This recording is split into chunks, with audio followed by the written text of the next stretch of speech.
This is from Trent. I don't think it's the one in the Best Friends. But Trent says, and he actually sent pictures to back up what he is going to be saying here. So he's not just pulling this out of his ass. He sent me, and they were not great quality pictures. I could see what he was talking about, but if I could figure out how to blow them up on my computer, I would read them. But since I can't, I won't. But nevertheless, it was basically, he says, "Hi, guys. My brother and I went to the AEW Collision event in Memphis last Saturday. And we actually managed to come out with some program notes we found lying around."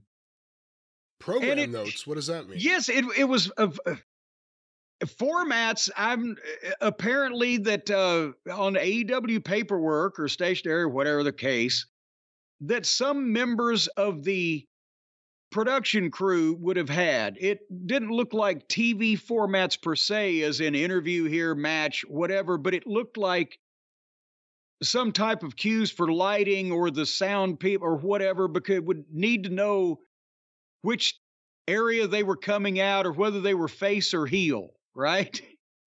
And some production notes for some element of the crew that they apparently just leave laying around.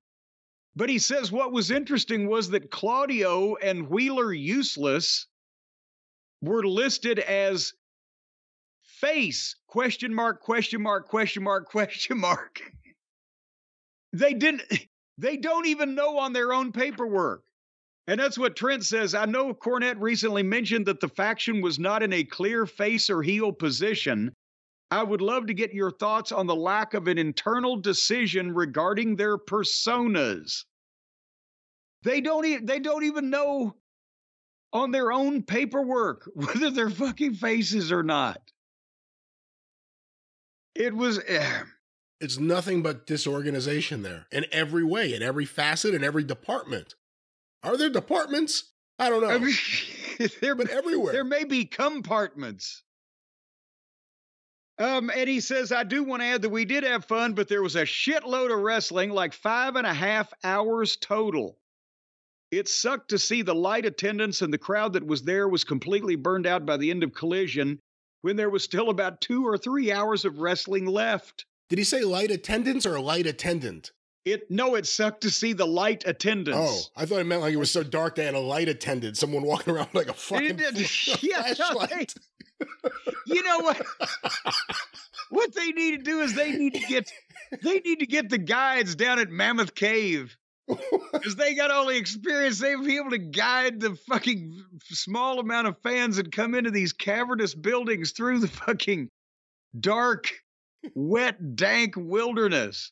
Make sure they don't fall into a bottomless pit. Maybe they can make more money like that. In the middle of Dynamite, you're also selling like guided tours into the darkness of the upper parts of the building. Yes. And they'll greet every fan coming in the door by their first name. Hello, George, and this will be your spelunker for tonight. He's going to take you on a tour of the cavernous areas of the building. Please keep your helmet light on at all times and stay on the marked trails. This is the mezzanine. No one has ever seen AEW from the mezzanine. Domestically. And then they'll have, what's that guy's name? Daniel Cameron? They'll have him do some kind of documentary about James Cameron. James Cameron. Who's Daniel Cameron? You're thinking of Daniel Boone. Who was a man. Yes, a big man. What a boon, what a doer, what a dream come a truer was he.